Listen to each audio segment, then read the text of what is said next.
कमीत कमी वेळामध्ये तुम्ही तुमचा विषय कसा मांडायचा याचं जर तुम्हाला अध्ययन करायचं असेल तर पंडित जितेंद्र अभिषेकींसारख्या व्यक्तिमत्वाबरोबर कार्यक्रम करायला हवेत. एक विषय सलगपणे ज्या वेळेला निवेदक म्हणून भूमिका घेऊन मांडता तेव्हा ते प्रत्येक निरूपणच असतं. प्रत्येक वेळेला असा गुरुचा एक हात आणि त्यानं दिलेलं विचाराचं पाथेय हे तुमच्या बरोबर हवंच.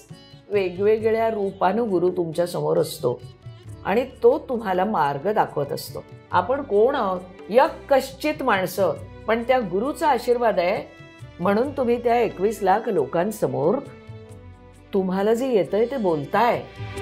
सुसंवादिनी सुमंगला तू.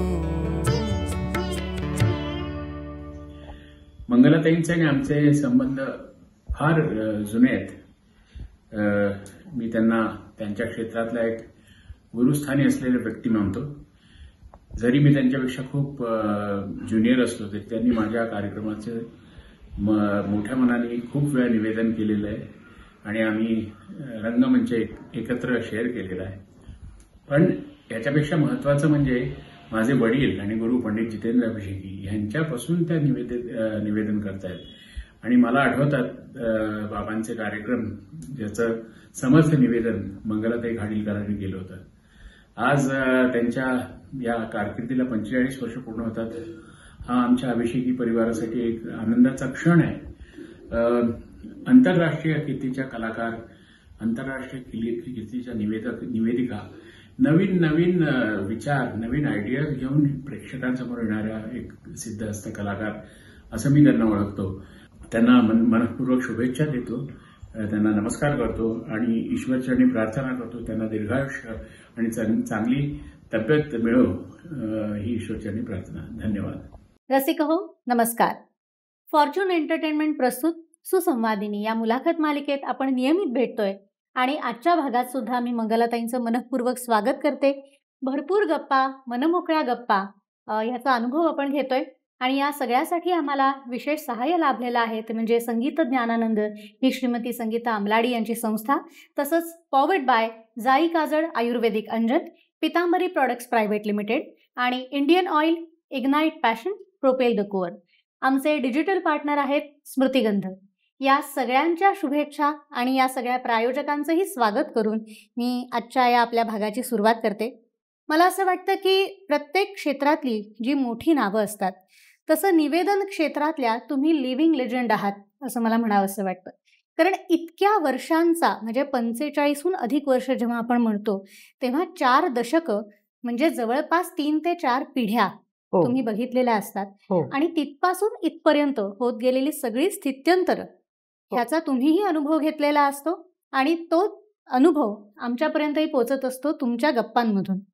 काल आपण तुमच्या अनेकविध कार्यक्रमांबद्दल बोलत होतो, अनेक मोठ्या कार्यक्रमांबद्दल आणि वेगळ्या संकल्पनांबद्दल सुद्धा बोलत होतो. तोच धागा आपण पुढे घेऊन जाऊया आणि शांताबाई शेळके, त्याच्यानंतर पंडित जितेंद्र अभिषेकी या सगळ्या दिग्गजांबरोबर तुम्ही जे कार्यक्रम केलेत आणि त्यांच्यावरच्या संकल्पनांवर आधारित असे जे कार्यक्रम केलेत तर त्याबद्दलही आम्हाला ऐकायला नक्कीच आवडेल. जेव्हा आपण स्वतःच्या संकल्पनांवर कार्यक्रम करतो त्यावेळेला त्याच्यामध्ये एक विशेष आत्मीयता असते, त्याच्यासाठी एक पूर्वतयारी असते, बऱ्यापैकी संशोधन असतं. ज्या व्यक्तीच्या साहित्यिक सांगीतिक कारकिर्दीवर तुम्ही कार्यक्रम करता त्याची यथायोग्य आणि तशी खूप मोठी अनौपचारिक मुलाखत सुद्धा त्याआधी अत्यंत महत्वाची असते. माझ्या दृष्टीनं भावस्वर हा वेगळ्या संकल्पनेचा कार्यक्रम मला पहिल्यांदा करायला मिळाला. की त्याच्यामध्ये एका संस्थेनंच हा कार्यक्रम मला दिलेला होता आणि त्याचे संस्थापक होते सात संगत म्हणून ती संस्था होती. शरद जयकर जे आता या जगात नाही आहेत, पण त्यांनी त्या कार्यक्रमात असं ठरवलं होतं की जीवनावर भाष्य करणाऱ्या कविता, गीत आणि मग निवेदन असं नव्हे पण संवाद अशा तऱ्हेनं तुम्ही हा कार्यक्रम करा. रूढ निवेदनापेक्षा खूप वेगळं काम त्यात मला करायला मिळणार होतं. आणि तुला माहितीये का, आपण जेव्हा खूप तारुण्यात असे गंभीर विषय हाताळतो त्यावेळेला एक वेगळ्या प्रकारचा बालिश आत्मविश्वास आपल्याकडे असतो. बरीच अवतरणं मनात असतात, बऱ्याच कविता त्या जीवनाचं तत्वज्ञान सांगणाऱ्या आपल्या पटकन पाठ होतात. ऋतूंचे वेगवेगळे सोहळे, निसर्गाची वेगवेगळी रूप, रंग, त्यातून दिसणारे जीवनाचे रंग वगैरे वरती मी अगदी म्हणजे काय म्हणूया चौकार षटकार मारत बोलण्याची सवय ठेवली होती. त्या कार्यक्रमानं मला 2 गोष्टी खऱ्या अर्थानं शिकवल्या. एक म्हणजे गाण्याला दाद देणं ही गोष्ट आपल्या सरावाची झालेली असते. निवेदनाच्या साक्षात्कारानं किंवा निवेदन ज्यावेळेला आपल्यासमोर सादर होतं त्यावेळेला दरवेळेलाच ती टाळी तुमच्याकडे येईल अशी अपेक्षा निवेदकांना बाळगायची नाही. कधीतरी तुम्ही जे बोलता त्यावर तो रसिक प्रेक्षक विचार करत असतो, त्यानं अचंबित असतो, त्यानं विस्मयचकित झालेला असतो. तुम्ही सादर केलेल्या कविता किंवा उतार्याच्या प्रेमात पडलेला असतो आणि मग टाळी वाजवायचं भान त्याला राहत नाही. त्यामुळे तुमच्या निवेदनाचं मूल्यमापन हे तुम्ही स्वतः त्या टाळ्यांनी करायचं नसतं. ही एक गोष्ट. दुसरी म्हणजे तुम्ही गाण्यातली भावना गडद करताना तिथं टाळी आली नाही तर ती भावना गडद झालेली आहे असं समजायला हरकत नाही. कारण त्या निवेदनाला तशी लगेच टाळी अपेक्षिणं हे त्या वयाला साजेस असतं, पण तिथं हा विचार तुम्हाला समजावा लागतो, तुम्हाला कळला. आणि त्या कार्यक्रमाचे इंदोर, नागपूर, मुंबई अशा ठिकाणी प्रयोग व्हायचे. मुंबईत तर सेंटॉर हॉटेलमध्ये त्याचा पहिला प्रयोग झाला, ज्या वेळेला लक्ष्मीकांत प्यारेलाल, त्याला संगीतकार लक्ष्मीकांत प्यारेलाल प्रमुख पाहुणे म्हणून उपस्थित होते. आणि लक्ष्मीकांतजींनी शेवटपर्यंत सगळा कार्यक्रम ऐकला आणि म्हणाले मला काहीतरी वेगळा आनंद झालाय, सांगता येत नाही या शब्दात. पण मग त्याच्यामध्ये कशा पद्धतीची गाणी असायची, म्हणजे तत्वज्ञानावर आधारित? नाही, असं नाही, तत्वज्ञानावर आधारित असं नाही, पण त्या गाणी आता मी माझं हरपून बसले ग पण त्याच्यामध्ये होतं. मला आता सगळी गाणी त्यातली आठवत नाही. रंजना जोगळेकरी एकमेव गायिका त्यात आणि मी एकमेव त्यात बोलणारी, आणि त्यात माझ्या कविता होत्या, तशी माझी कथा पण होती. ज्या दमा मिरासदारांच्या कथेचा मी उल्लेख केला ती विदूषक कथा मी त्यात सांगायचे, कारण 12 मिनिटात व्हायची आणि त्याला मागे पार्श्वसंगीत होतं. जिथं मी जीवनाबद्दल किंवा त्या जीवनावर भाष्य करायला लागले त्याला आधार मी त्या गीताचा घ्यायचे. पुढे माझी त्याच कवीची एखादी चांगली कविता असायची. म्हणजे आता मला सजना पुन्हा स्मरशील ना हे गाणं त्याच्यामध्ये होतं. आणि मग पती आणि पत्नी यांच्या परस्पर संबंधांमध्ये जी वेगवेगळी वळणं येतात त्यावर कुठेतरी भाष्य असायचं, त्यावर एखादा किस्सा असायचा. असं करत करत आम्ही तो जायचो. 1.5-2 तास तो कार्यक्रम चालायचा, बऱ्यापैकी अंगावर यायचा. मला त्याच्यामध्ये एक प्रतिकृती मिळाली होती. गोंडोला असतो आपल्याकडे, स्वित्झर्लंडमध्ये वगैरे मिळतात त्या बोटी, व्हेनिसमध्ये तर विशेष करून आपण त्या विकत घेतो. तर तशी गोंडोला कोणीतरी छान सजवलेली मला दिली होती आणि त्यांनी लिहिलं होतं की या नावेत बसून तुम्ही आम्हाला जी काही आयुष्याची सफर घडवली त्याची कृतज्ञता म्हणून हे मी तुम्हाला देतोय. ही व्यक्ती मला कधी भेटली नाही. सांगायचा मुद्दा असा की प्रत्येक कार्यक्रम तुम्हाला काहीतरी देत असतो. या कार्यक्रमानं मला सूर आणि शब्द यांचं जे नातं आहे त्याची जाणीव नव्यानं करून दिली. पार्श्वसंगीतामुळे निवेदन किती प्रभावी होतं. आणि तुला सांगते माझे वादक सगळे इतके त्या काळामध्ये इतके काय म्हणूया उत्स्फूर्तपणे वाजवायचे ते सगळे. महेश खानोलकर होते, त्यांचं व्हायोलिन होतं आणि सिंथेसायझर तर असतोच आपल्याकडे, पण मुद्दाम भारतीय वाद्य घेतलेली होती. 5-6 वादक आपल्या मनाप्रमाणे, म्हणजे त्यांना त्यांच्यासमोर ते स्क्रिप्ट असायचं आणि त्या स्क्रिप्टच्या भावनांना ते स्वरांकित करण्याचा प्रयत्न करायचा. खूप छान झाला होता तो कार्यक्रम. बरोबर. आता मी पुढे जाते, कारण प्रत्येक कार्यक्रमाच्या आपण प्रेमात असतो, पण स्वरभाव यात्रा ही भावगीताचा प्रवास मांडणारी अशी एक महामालिका असावी तसा तो एक कार्यक्रम होता. तो 3 भागामध्ये आम्ही सादर करत होतो आणि जवळजवळ 5 तास कार्यक्रम चालायचा. हो, त्यातलं 2.25 तास निवेदन असायचं आणि मग बाकी सगळे कलाकार त्यात रवींद्र साठे, श्रीकांत पारगावकर, अनुराधा ताई, त्याच्यानंतर रंजना, सगळे बरेच कलाकार असायचे. पण भावगीताबद्दल बोलायचं, त्याबद्दल अभ्यास करायचा म्हटल्यानंतर मला प्रत्येक ठिकाणी ना असा एक गुरु लागायचा त्या काळामध्ये. मी माझ्या सगळ्या नोट्स काढल्या आणि त्या घेऊन मी अशोक रानडेंकडे गेले. बर. आणि त्यांना म्हटलं मला असा असा कार्यक्रम सादर करायचा आहे, पण ही जी भावपदाची भावकाव्याची ती भावगीतापर्यंत येणारी जी यात्रा आहे तिच्याकडे तुम्ही कसं बघता ते मला हवंय. पण असं नाही की मी अभ्यास न करतानाही आलेले.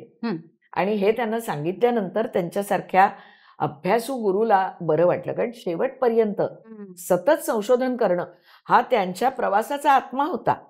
त्याच्यामुळे मी माझं काम त्यांच्या समोर ठेवलं, माझा विचार ठेवला आणि अशोक रानडे बोलत गेले. काय होतं की आपण ज्यांना गुरुस्थानी मानतो ती व्यक्ती ज्या वेळेला तो विषय आपल्याला समजावून सांगते ना, तेव्हा आपल्या मनामध्ये असलेलं मळब किंवा दाटून आलेली अभ्र ही दूर होतात. ही गरज असते. एखादा संशोधनपर कार्यक्रम करताना तुम्ही योग्य विचार करताय ना, तुम्ही योग्य लेखन करताय ना, तुमच्या त्या संपूर्ण कार्यक्रमामध्ये असमतोल तर निर्माण होत नाहीये ना, की बोलणंच जास्त आहे आणि गाणी मात्र फक्त एक एक कडवं सादर होत आहे. अशा वेळेला फार निसरड्या वाटेवरून आपण चाललेलो असतो. विषयाकडे लोकांना आणायचं म्हटल्यानंतर तुम्हाला जे काही पहिल्यांदा बोलावं लागतं ते तर प्रचंड धोकादायक असतं, कारण लोक इतकं ऐकून घ्यायच्या तयारीत नसतात. पण तो विषय समजवण्यासाठी तुमच्याकडे दुसरा पर्याय नसतो. अशा वेळेला लोकांना विश्वासात घेऊन की आता हे मला बोललं पाहिजे, कारण ही पूर्वपीठिका नाही सांगितली तर पुढचा कार्यक्रम तुम्हाला मी त्याचा आनंद नाही देता येणार मला. हे सांगितल्यानंतर थोडासा गडबड करणारा प्रेक्षक वर्ग शांत होतो आणि तो त्या संपूर्ण कार्यक्रमात येतो. एक विचारू तुला नावाचा कार्यक्रम आम्ही सादर करत होतो नाट्य दर्पण रजनीमध्ये. 2 दिवसाची नाट्य दर्पण रजनी फक्त एकच, जिचं सूत्रसंचालन आणि आयोजन मी केलं होतं नाट्य दर्पणसाठी. हो, आशा भोसले त्याच्या प्रमुख पाहुण्या होत्या आणि मी केदार शिंदे, लक्ष्मीकांत बेर्डे आम्ही सगळ्यांनी एक एक कार्यक्रम सादर केला होता आणि ओव्हरऑल ज्याला सूत्रसंचालन निवेदन म्हणतात ते माझं होतं. मला सांगायचा मुद्दा की त्याच्यामध्ये एक विचारू तुला हा त्यावेळेला नवा असलेला असा कार्यक्रम मी केला आणि त्याच्यामध्ये कसं होतं की पहिल्यांदा आपल्या कवितेनं कशी वळणं घेतलेली आहेत, कविताच का, गीत का, तर ते अल्पाक्षरी असतं पण आपल्याला खूप मोठा आवाका आणि आशय दाखवतं. मग तो जीवनाचा असो, तो वृत्तीचा असो, तो आपल्या एकंदरीतच प्रवासाचा असो, सगळं काही त्यातनं दिसतं. तर या कवितेची वेगवेगळी वळणं घेत घेत मग या कवितेमध्ये किंवा गीतामध्ये दडलेले प्रश्न आणि त्याच गीतामध्ये दडलेली उत्तर. वद जाऊ कोणाला शरण करील जो हरण संकटाचे, सांग तू माझा होशील का, अशा गाण्यांची उत्तरं गाण्यात दिलेली आम्ही काढायचो. अरे वा. म्हणजे किती तरी आहेत त्याच्यामध्ये. हसतेस अशी का मनी, कोण ग उभे तुझ्या अंगणी, हसले ग बाई हसले यानं कायम जिमी फसेल, अशी ती जोडी इतकी सुंदर असायची. कधी कधी एका प्रश्नाला 2-3 उत्तरं असायची आणि मग मी निवेदनामध्ये बदल करत जायचे. म्हणजे त्यावेळेला एक कविता माझ्या मनात खूप अशी रेंगाळायची की पंख असून या मुळी न उडते आकाशाचे निळे कबूतर, तसे तिच्या ओठातच बसते अडून ते हटवादी उत्तर, तिची या भाडी होऊन या बट प्रश्नही माझा खट्याळ रुळतो, किती सारला मागे तरीही पुन्हा पुन्हा तो तिलाच छळतो, पुन्हा पुन्हा तो तिलाच छळतो. किती गोड. वा. ही कविता यायची, म्हणजे हे कडवं यायचं आणि त्याच्या पाठोपाठ आमचा प्रश्न कवितेतला किंवा गीतातला सुरू व्हायचा. कधी कवितेतला कधी गीतातला. कार्यक्रम 3 तास झाला तरी संपायचा नाही आणि कार्यक्रमाचं यश कशात, तर तुम्ही जे त्यांच्या मनामध्ये नांदायला सोडलेलं आहे ते नांदतंय का ते बघण्यात. तर मग माझ्याकडे लिस्ट यायची, पुढच्या कार्यक्रमामध्ये ना हा प्रश्न आणि त्याला हे गाणं घ्या, हा प्रश्न आणि त्याला हे गाणं घ्या. मी ते कागद जपून ठेवलेले. कार्यक्रमाची यशस्वीता तिकडे होते ज्यावेळेला त्याचा प्रवास रसिकाच्या मनात सुरू होतो आणि तसा तो झाला. रागदारीवर आधारित असलेल्या गाण्यांवर अनेक कार्यक्रम होतात, पण त्यातही आम्ही प्रश्नोत्तर शोधली होती. कधी रागानं रागाला दिलेलं उत्तर, कधी आशयानं आशयाला दिलेलं उत्तर, कधी शैलीनं शैलीला दिलेलं उत्तर. आता तो अगदी वेगळा कार्यक्रम होता.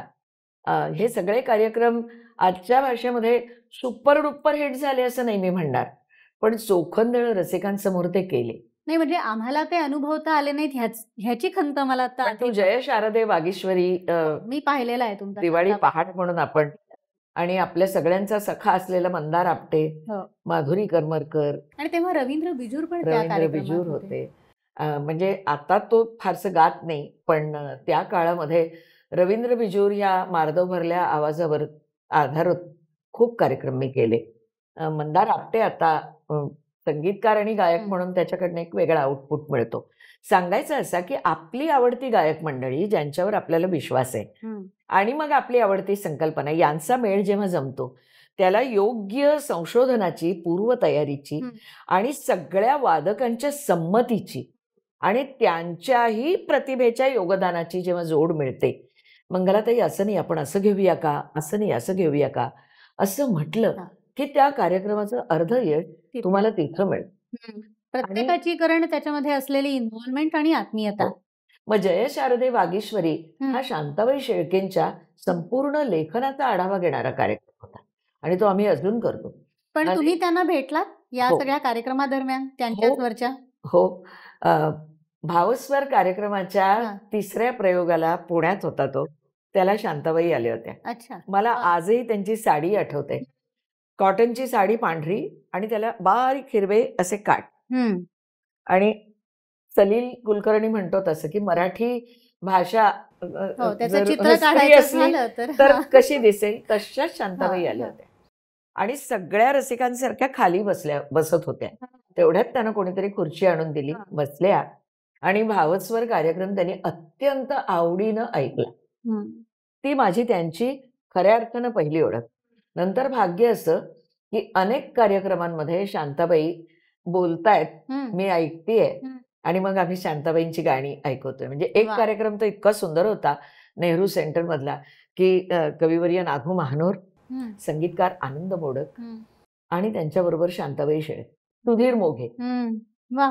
म्हणजे मला मेजवानीचं स्टार्ट समोर. हो, किती विचारू आणि किती नको. अगदीच. आणि ही माणसं अतिशय आवडीनं आसूसून समोरच्या रसिकांना तृप्त होईपर्यंत बोले. कुणातला खूप साधेपणा, कुणातली कीर्तनकारी शैली, हम्म.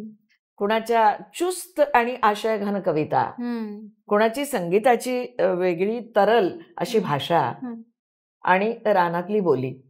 किती बघ आपले संगीतातले आणि साहित्यातले रंग एकत्र आले. म्हणजे मला हे सगळे चालते बोलते गुगल वाटतात. अगदी म्हणजे आता आम्ही त्या अगदी एका हातावरच्या यंत्रावर अवलंबून असतो. हो. पण तेव्हा म्हणजे तुम्ही अशोक रानडेंचा पण जो उल्लेख केलात की भले तुम्ही त्यातलं सगळं वापरणार सुद्धा नाही, पण आपल्याकडे जेव्हा एवढं असतं तेव्हा कुठेतरी एवढं आपण रंगमंचावर त्यातलं देऊ शकतो असा अनुभव कायम येतो. पण ते एवढं मिळण्यासाठी त्या व्यक्ती आपल्या आजूबाजूला असायला पाहिजेत आणि त्यांनी त्याला मुळामध्ये वेळ दिला पाहिजे. मुळामध्ये हम्म. तुम्ही जे जमवलंय हम्म.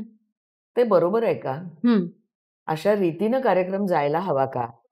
ह्याच्यासाठी सुद्धा कुणाची तरी सामक्षा हवी ना. हम्म. हम्म. ती अधिकारी व्यक्तीची घेतली तर हरकत नाही.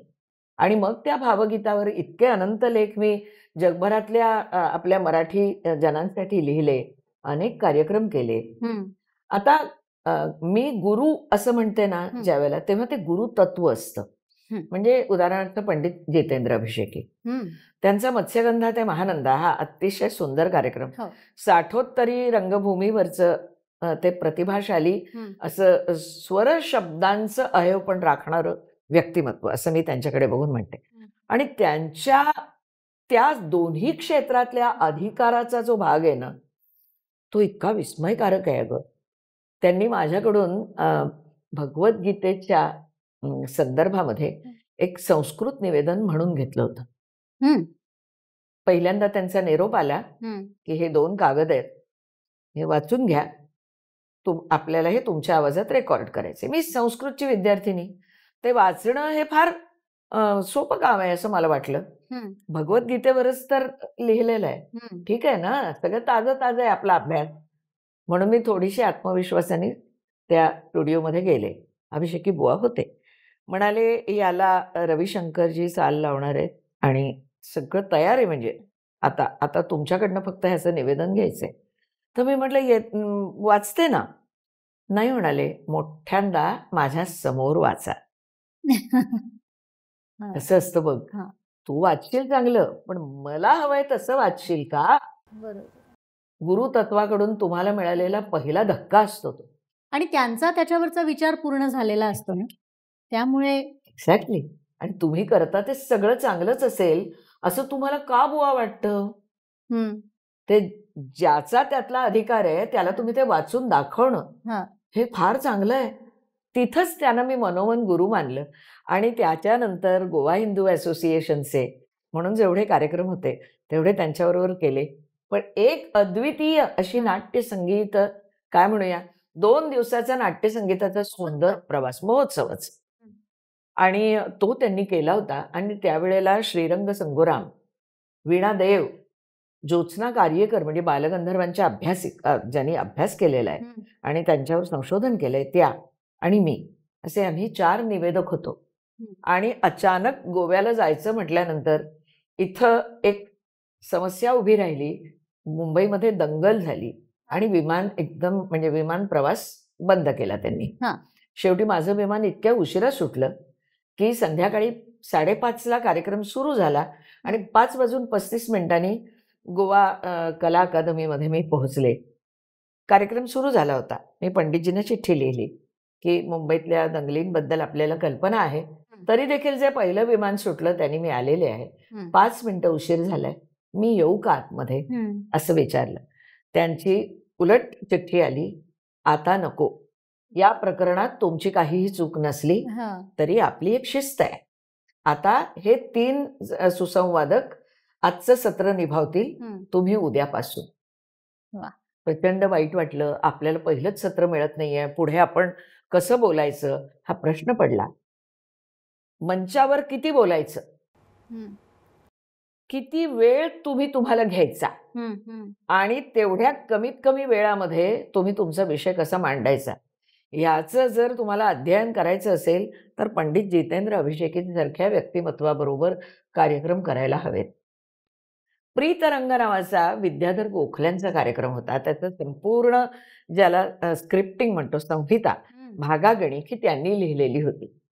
पण त्यांचं वय झालं होतं आणि मग ते कुणीतरी करणं आवश्यक दूरदर्शनवर होतं. हम्म, बोलणं आवश्यक आहे. हम्म, त्यामुळे ती जवळजवळ 60-65 भागांची मालिका माझ्याकडे आली. हम्म, विद्याधर गोखलेंचं स्क्रिप्ट किंवा त्यांच्या संहिता हम्म, मी घेतली, हम्म. पण त्यांच्या परवानगीनं त्यात मी बदल केले. हा. कारण पुरुष निवेदन आणि स्त्री निवेदन हम्म, याच्यामध्ये असलेला जो फरक आहे हम्म, तो मला तिथं सांभाळायचा होता. हम्म. आणि जुनेच जाणते असे सगळे गायक, कलाकार, अभिनेते हे त्यात गात होते. अभिनेत्री गात होत्या. मधुवंती दांडेकर होत्या त्याच्यामध्ये. सगळीच म्हणजे कीर्ती शिलेदार, राम मराठे वा. पासून सगळीच मंडळी होती. हम्म. आणि एक उत्तम काम मी केलं हम्म. असं मला वाटलं. कारण नाट्यसंगीताचा जो काय म्हणतो प्रवास, तो प्रवास माझ्या मनात अधोरेखित झाला. जागोजागी कोकणात त्यावेळेला मैफली व्हायच्या. हम्म.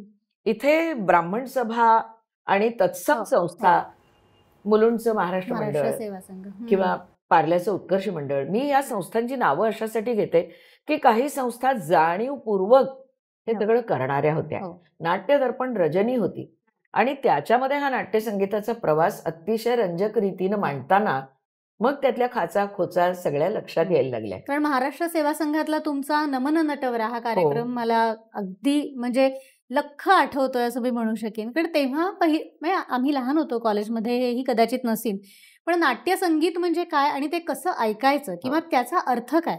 कारण अनेकदा नाट्यगीतं ऐकताना आपल्याला त्या शब्दांचे अर्थ तेव्हा नाही कळत किंवा संदर्भ नाही कळत, कारण आपण आधीचा प्रसंग बघितलेला नसतो.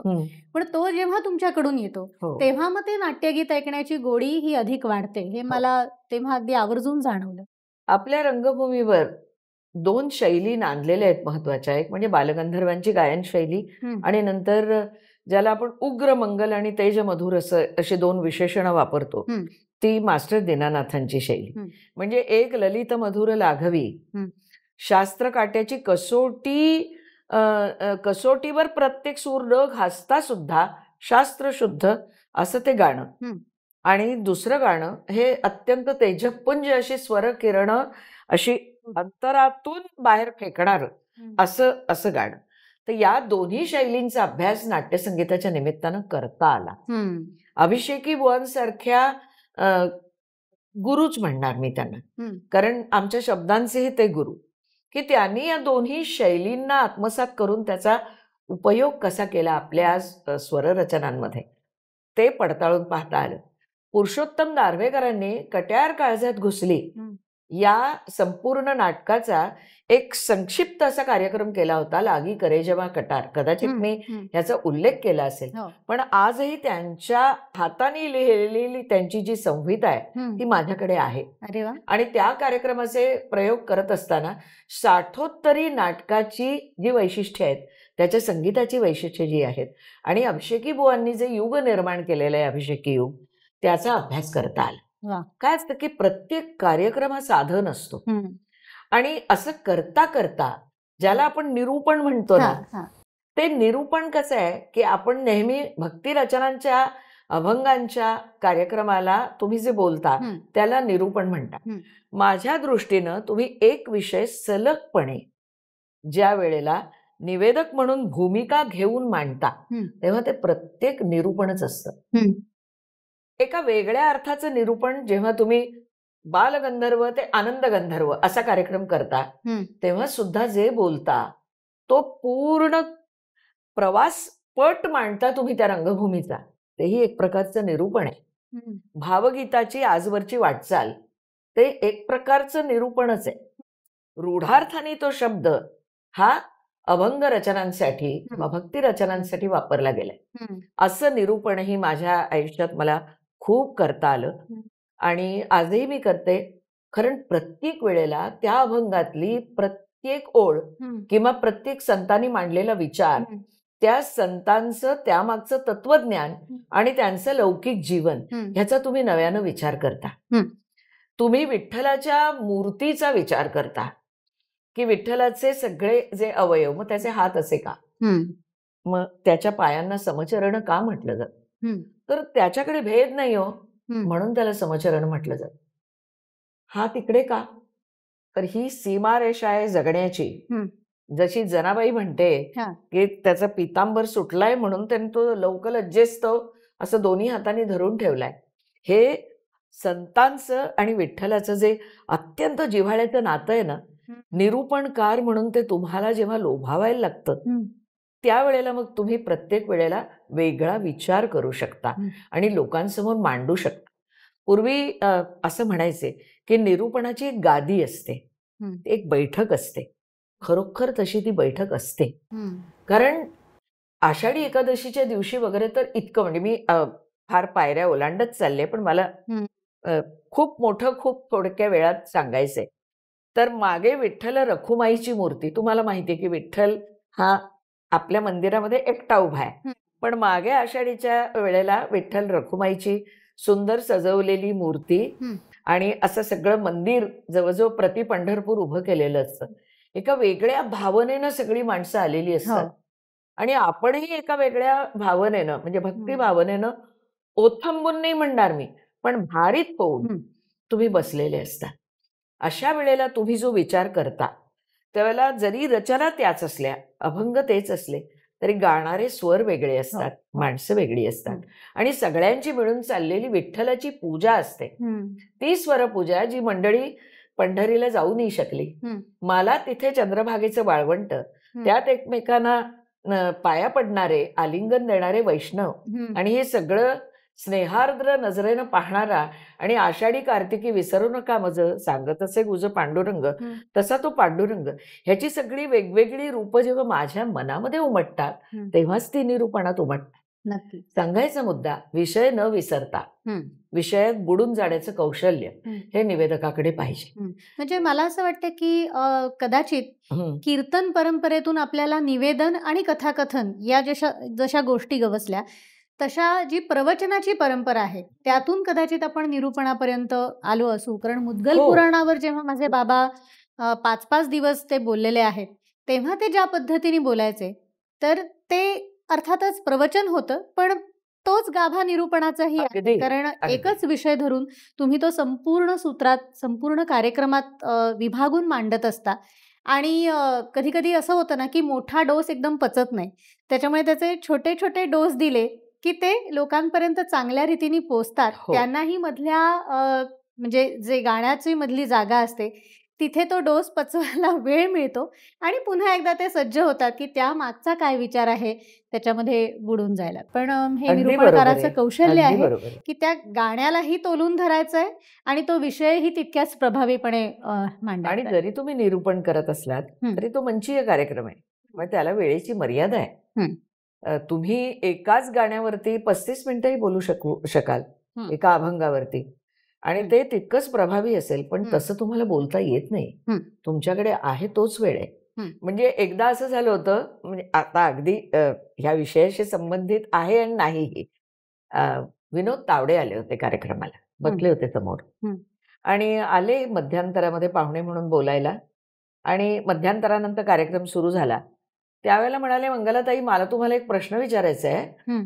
की ज्या वेळेला आपल्या मागे आपण देवाच्या पुढ्यात बसतो, हं. पण आपल्या मागे देव आहे आणि तुम्ही त्याच्याकडे पाठ करून ज्या वेळेला बसता लोकांकडे बघत, त्यावेळेला तुम्हाला काय मनात विचार येतात? हं. एक मध्ये अभंग झाला आणि तेवढ्या वेळात मला तुमच्याकडनं उत्तर पाहिजे असं ते म्हणाले आणि खाली जाऊन बसले.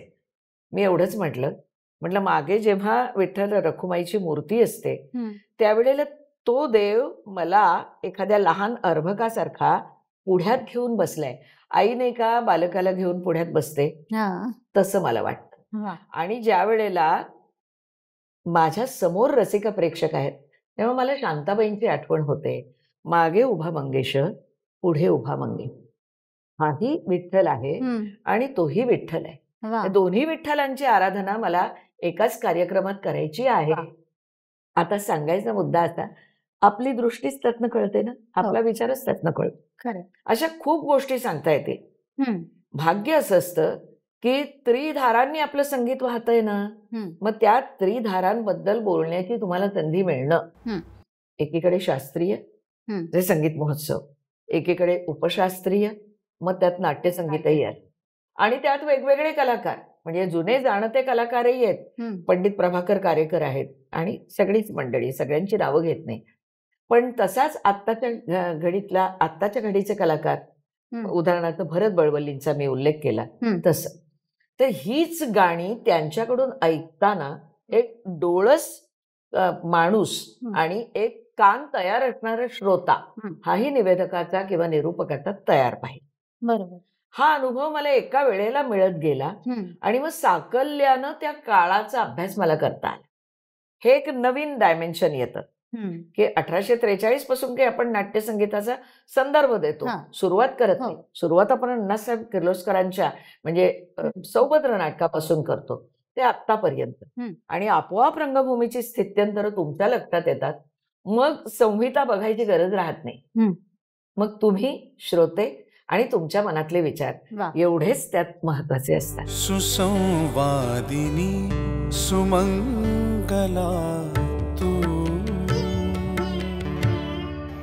100% ज्याला म्हणतो ना परफेक्शन त्यांच्या कामातलं किंवा त्यांचा प्रचंड अभ्यास.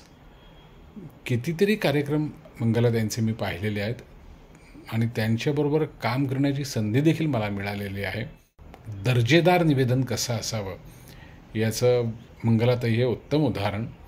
आजपर्यंत किती कार्यक्रम त्यांनी केले असतील, किती वेगवेगळ्या संकल्पनांवर आधारित कार्यक्रम त्यांनी केले असतील आणि त्या प्रत्येक कार्यक्रमासाठी त्यांनी केलेला अभ्यास किंवा संशोधन म्हणूया, म्हणजे असं म्हणतात की 1000 पानं तुम्ही वाचली की तुम्ही 5-50 पानं लिहू शकता. विचार करा, इतकी वर्ष मंगलाताई निवेदनाच्या क्षेत्रामध्ये आहेत आणि किती वाचन केलं असेल म्हणजे त्याने. कारण असं तर नाही आहे म्हणजे नाटकाच्या प्रयोगासारखं की 30 दिवस नाटकाची तालीम झाली की मग तुम्ही सातत्याने तुमचे म्हणजे प्रयोग सुरू राहतात. प्रत्येक वेळी निवेदनाच्या क्षेत्रामध्ये कार्यक्रम नवा असतो. गायक कलावंत बदललेले असतात, गाणी बदललेली असतात, संकल्पना वेगवेगळी असते.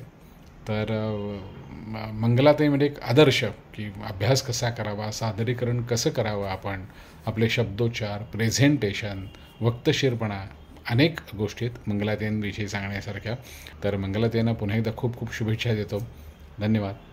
जसं तुम्ही शांताबाईंवर कार्यक्रम केलात, म्हणजे एका कवयित्रीवर, एका ज्या गीतकार होत्या खूप हो. मोठ्या, तसंच तुम्ही कुसुमाग्रजांवर सुद्धा एक विशेष कार्यक्रम केलात, तर त्याबद्दलही ऐकायला आवडेल. कुसुमाग्रज, वसंत सबनीसांवरही केला, वसंत कानेटकरांवर केला. तर हे सगळे कार्यक्रम केले.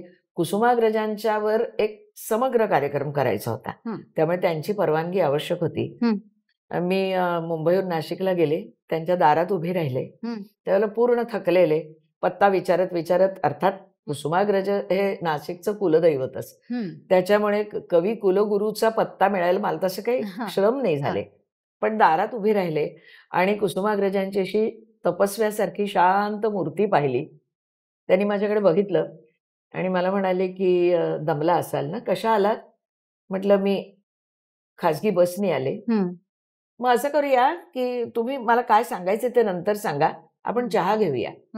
चहा आणि त्यांच्याकडच्या डब्यामध्ये उरलेल्या सगळ्या चकल्या त्यांनी एका डिशमध्ये ठेवल्या आणि ही बाई बहुतेक मधल्या ह्याच्यामध्ये एकटीनं प्रवास करताना काही खातपीत नसेल असा त्यांनी त्यांच्या मनाशीच समज करून घेतला आणि मला ते सगळं प्रेमानं खाऊ घातलं. आणि त्यानंतर म्हणाले, काय करणार आहात तुम्ही?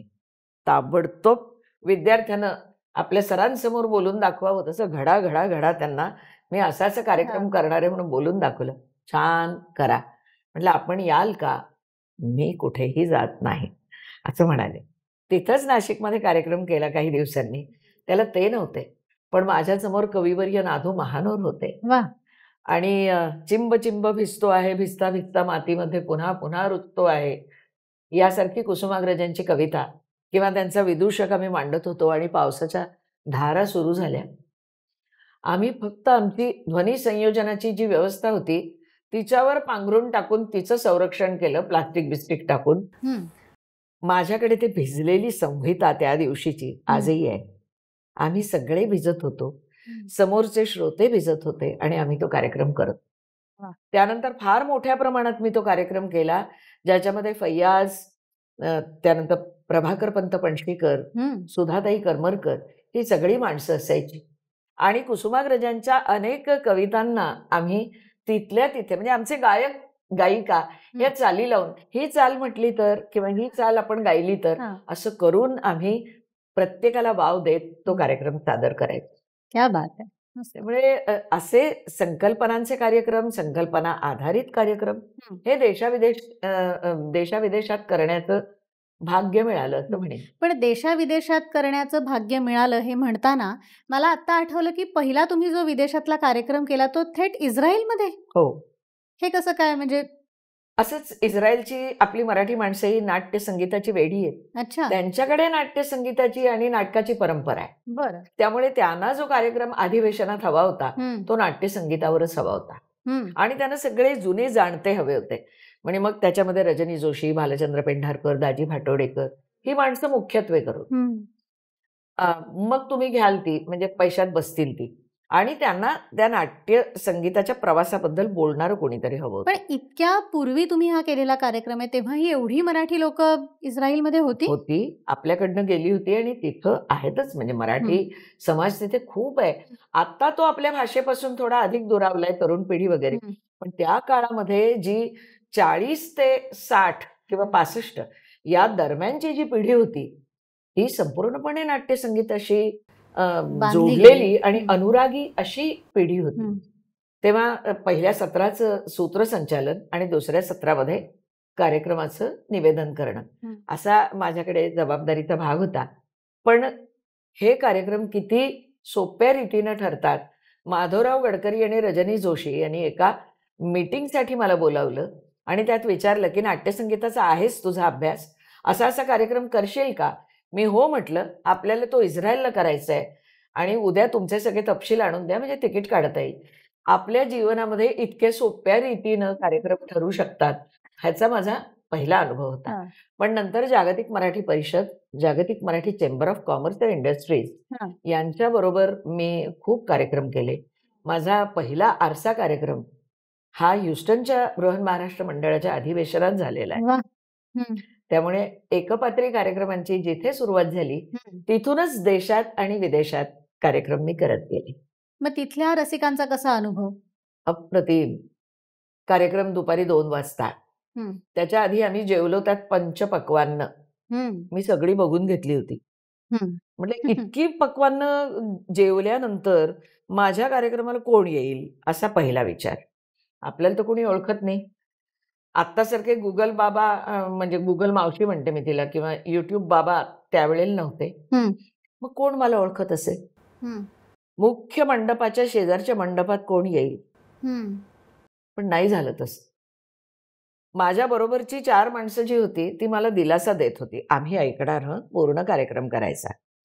2ला 5 मिनिटं कमी असताना भुरभुर भुरभुर माणसं आली. 200 माणसं जमली आणि माझ्या पहिल्या विदेशातल्या कार्यक्रमाला चक्क 200 माणसं मला कार्यक्रम ऐकणारी मिळाली. वा वा वा.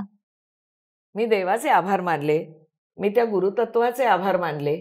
आणि मला नेहमी असं वाटतं की प्रत्येक वेळेला असा गुरुचा एक हात आणि त्यानं दिलेलं विचाराचं पाथेय हे तुमच्या बरोबर हवंच. तुमच्या क्षेत्रातले गुरु, आध्यात्मिक क्षेत्रातले गुरु जे तुम्हाला मन शांत आणि काबूत ठेवायला शिकवतात, तुम्हाला विनम्र राहायला शिकवतात. आणि दुसरी गोष्ट म्हणजे गुरुची आज्ञा पाळताना त्याची पहिली आज्ञा ही ज्ञानार्जनाची असते. ती तुम्ही विसरू नये. याची दक्षता गुरुच घेतो. बरोबर. इस्रायलच्या अधिवेशनाची एक गोष्ट सांगू तुला? चालेल? तिथे 92 वर्षांचे शिमशोन मेनाशे नावाचे एक ज्ञानी साधक होते आणि त्यांनी हिब्रू मराठी शब्दकोश आणि मराठी हिब्रू शब्दकोश असा केला होता सिद्ध. त्यांचा सत्कार झाला, त्यांच्याबद्दल बोलले. असा तपस्वी असतो कसा तसेच ते दिसत होते. कार्यक्रमाचा पूर्वार्ध संपल्यानंतर ते असे खाली उतरले. त्यांना हात धरून उतरवलं कोणीतरी. मी गेले आणि त्यांच्या पाया पडले. त्यांनी काय केलं असेल, असे 2 हात मला जोडायला लावले.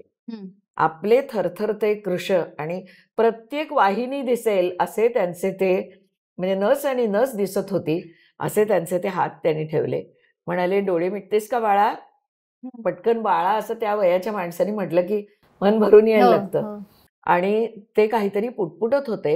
ते हिब्रू भाषेत पुटपुटत होते. मला म्हणाले, तुला काहीतरी जाणवेल. आणि मला माझ्या दोन्ही हातांमधून अशी विजेची लहर दौडत जाताना मला ती आढळली. म्हणजे मला त्याची अनुभूती आली. काय आता ह्याच्याकडे अंधश्रद्धा श्रद्धा कसं बघावं मला माहिती नाही. मनाचा ओला कोपरा आणि संवेदनशीलता आणि श्रद्धेचा एक संपृक्त असा अनुभव असं मी बघते त्याच्याकडे. आणि मला म्हणाले, काही कमी पडणार नाही, आयुष्यभर अभ्यास करत जा, मात्र छान होणार सगळं. असं एखाद्या व्यक्तीनं आपल्याला म्हणावं, मला असं वाटतं की हेच देव कुठेतरी त्या व्यक्तीच्या तोंडून बोलत असतो. अशी दौडत गेलेली वीज मला आपल्या ज्ञानदेवांच्या संजीवन समाधीला ज्या वेळेला अशी आटोकाट प्रयत्न करून हात लावला, स्पर्श केला, त्यावेळेला मला हीच अनुभूती मिळाली. आजचा कार्यक्रम नुसता चांगला नको होऊ दे, मला त्यातनं लोकांना काहीतरी देता येऊ दे, असं माधवनाथ महाराजांच्या समाधीसमोर उभं राहून ज्या वेळेला मी बोलले होते आणि समाधीवर डोकं टेकलं, त्यावेळेला मला अशी कुठेतरी प्रज्वलित होती अशी इथं ज्योत, असं एक काहीतरी अनुभव आला जो मला नंतर परत कधी आला नाही. मी याच्याकडे लोकांना असं विनंती करीन की कुठंतरी अंधश्रद्धाळू मन आहे असं नका बघू.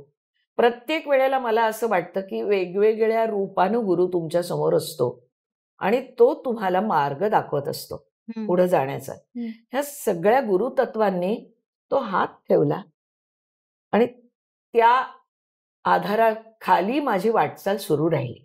गुरुतत्वाविषयी तुम्ही बोलताय तर अगदी 500 रसिक श्रोत्यांपासून ते 15 लाख 20 लाख या जनसमुदायासमोर तुम्ही बोललेले आहात, निरूपण केलेलं आहे आणि तेही तुमच्या गुरूंमुळेच. तर तो अनुभव कसा होता? नानासाहेब धर्माधिकारी म्हणजे महाराष्ट्र भूषण आहेत, त्यांचा नुसता असा उल्लेख करत नाही सगळी मंडळी, त्यांना सद्गुरू म्हणतात. कारण समर्थांचं तत्वज्ञान लोकांपर्यंत पोहोचून आदिवासी पाड्यातल्या लोकांचं प्रबोधन करून त्यांना सन्मार्गाला त्यांनी लावलं. हे त्यांचं मोठं कार्य आहे. खरं म्हणजे महाराष्ट्र शासनाचा एक कार्यक्रम होता ज्याच्यात त्यांचा सत्कार होता. तिथं माझी त्यांची पहिली भेट. तेव्हा त्यांचं मोठेपण, अध्यात्म मार्गातली त्यांची वाटचाल, त्यांचा वकूब ह्या कशाविषयी माहिती नव्हती. पण नंतर हळूहळू नियतीचेच मला वाटतं संकेत असे होते की त्यांचे काही कार्यक्रम अर्थात फोनवरून त्यांनी बोलावलं, मी गेले आणि कार्यक्रम केले आणि लक्षात आलं की असं कोणीतरी आधार देणारं किंवा असं कोणीतरी तुला ज्ञानमार्गाला लावणारं व्यक्तिमत्व तुमच्या आयुष्यात येतं. हेच ते गुरुतत्व असतं. तुम्ही त्यांचे अनुयायी बनू नका, तुम्ही त्यांचे नम्र सेवक बनू नका, पण त्यांनी तुम्हाला पंखाखाली घेतलेलं असतं. मला 20 मिनिटं कार्यक्रमामध्ये निरूपण करण्याची त्यांची आज्ञा असायची. आणि आपण लबाड माणसं, कारण आपल्याला माहित असतं आपली कुवत तेवढी नाहीये, त्यामुळे मी ते निरूपण करायला म्हणजे ह्यांचं समर्थांच्या दासबोधाचं जे मंगलाचरण आहे त्यावर बोलायचं. मी घाबरायचे आणि फक्त 20 मिनिटाऐवजी 10 मिनिटं 12 मिनिटं असं करायचे. एका सोहळ्यामध्ये त्यांनी मला असं बोलावलं. चेहऱ्यावर कमालीचे व्यथित भाव होते.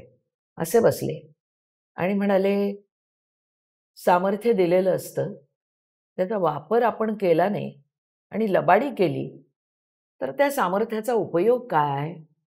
तुम्ही पूर्ण वेळ निरूपण करत नाही हे मला कळलंय. एवढंच बोलले. त्यानंतर कुठलाही कार्यक्रम असला तरी मी त्या गुरुची आज्ञा मोडली नाही. माझ्यासमोर 50 माणसं आहेत, 5,000 आहेत की 15 लाख आहेत, शेवटचा आकडा जो आहे त्यांना त्यांच्या म्हणजे मरणोत्तर जे महाराष्ट्र भूषण पुरस्कार मिळाला त्याला 21 लाख लोक होते खारघरच्या. बापरे. आपण कोण आहोत? कश्चित माणसं, पण त्या गुरुचा आशीर्वाद आहे म्हणून तुम्ही त्या 21 लाख लोकांसमोर तुम्हाला जे येतंय ते बोलताय. हे तुमचं मोठेपण नाहीये. तुमच्यातलं लघुत्व जाणून तुमच्याकडे गुरुत्व देणारं किंवा तुम्हाला त्या वाटेनं घेऊन जाणारा आणि अंतरी ज्ञानदीप उजळवणारा तो गुरु महत्वाचा. सुसंवादिनी सुमंगला तू. खरं तर आज सुरुवातच या सगळ्याविषयी बोलताना मनात रुंजी घालणारे शब्द शांताबाईंचे आहेत की प्रत्येक या शब्दावरी माझा ठसा माझा ठसा, हे शब्द माझा चेहरा, हे शब्द माझा आरसा, शब्दांचवे मी जन्मले, शब्दातुनी मी वाढले, हे शाप हे वरदान, हा दैवे दिलेला वारसा. मंगलाताईंविषयी सांगायचं तर ही कविता तंतोतंत त्यांना लागू पडते असं मला खरंच मनापासून वाटतं. त्यांनी अख्खी शब्द संस्कृती घडवली आहे. जशी एखाद्या परंपरेने घडवली जाते तसं ताईंनी 45 वर्षात ही शब्द संस्कृती घडवली आहे, नटवली आहे. आणि प्रत्येक रसिकाला जसं त्यांनी रिझवलं तसं आमच्या प्रत्येक निवेदकाच्याही मनाला रिझवलं आहे. आणि खऱ्या अर्थी तसा तो शब्द वारसा आम्ही त्यांच्याकडनं प्रत्यक्ष कधीतरी घेऊ शकतो किंवा कधी अप्रत्यक्ष लुटून नेला असं म्हणायला हरकत नाही. कोणता तरी एखादा प्रवाह आला की त्या प्रवाहात वाहत न जाता स्वतःचा ठसा टिकवून ठेवून पुन्हा वैशिष्ट्यानं एखादा शब्द, एखादं निवेदन, एखादं कार्य कसं उभं करायचं हे मंगलाताईंच्या संपूर्ण कारकिर्दीने आम्हाला दाखवून दिले.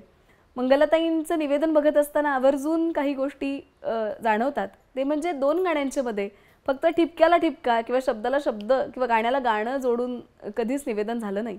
तर त्या प्रत्येक निवेदनामागे विचार होता, आशय होता. त्या आशयाच्या मागे काहीतरी कधी तत्वज्ञान होतं, कधी त्याच्या मागे आनंदाची वेगळी लहर होती, नवरसांची उधळण होती. हा प्रत्येक भाग त्यांच्या निवेदनातून आमच्या मनाला स्पर्शून जातो. तो विचार करत असताना नवं नवं काहीतरी शिकवून जातो असं नक्कीच म्हणता येईल. आणखी एक महत्त्वाचा भाग मला वाटतो तो म्हणजे त्यांनी जपलेलं कायम शब्दांचं चारित्र्य, भाषेची शुद्धता. या दोन्ही गोष्टी पावित्र्याकडे घेऊन जाणाऱ्या असतात ना. बऱ्याचदा आता असं होतं की आपण 2 भाषांमध्ये किंवा त्रिभाषात बोलतो, पण बहुतांश वेळेला मंगलाताईंचं निवेदन ऐकताना असं वाटतं की किती सुरेख, स्वच्छ, शुद्ध, नेटकी भाषा आम्हाला ऐकायला मिळते. तर त्या भाषेचं चारित्र्य राखणं ही खानदानीपणाचं लक्षण आहे असं मला वाटतं आणि ते मंगलाताईंनी कायम जपलं आहे, जे आमच्या पिढीनं शिकण्यासारखं आहे. आमच्या कानांना शब्द संस्कारित करण्याचं काम कोणी केलं असेल तर त्या पिढीतल्या सगळ्या निवेदकांनी केलं आणि त्याच्या प्रामुख्यानं घेतलं जाणारं नाव अर्थात मंगलाताईंचं आहे. ताई, तुम्ही आम्हा सगळ्यांना प्रत्यक्ष अप्रत्यक्ष घडवलेत, आमच्या सगळ्यांच्या शब्दाला छान वळण दिलेत आणि ते वळण यापुढेही सांभाळण्याचा नक्की प्रयत्न करू. शारद कृपेने तुमची चाललेली वाटचाल आम्हाला पुन्हा पुन्हा अनुभवता येऊ आणि ती श्रीमंती आमच्यापर्यंत पोहोचो, अशीच मनापासून प्रार्थना. नमस्कार.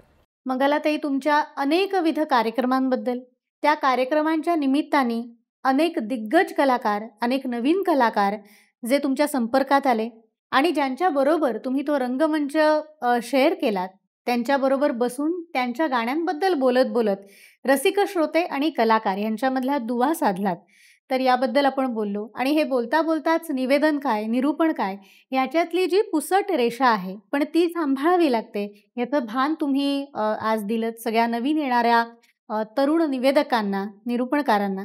त्याच्यामुळे आजचा भाग हा अतिशय रंगतदारही झाला, पण त्यातून खूप मार्गदर्शन मिळेल असं मला वाटतं. कारण या क्षेत्रात जे नवीन लोक येत आहेत त्यांनी काय काय संचित बरोबर घेऊन यावं किंवा कशा पद्धतीने अभ्यास करावा किंवा रंगमंचावरून स्वतःला मांडताना आपला दृष्टिकोन काय ठेवावा, ह्याचं सजग भान मला असं वाटतं आजच्या या सगळ्या गप्पांमधून सगळ्यांना मिळेल.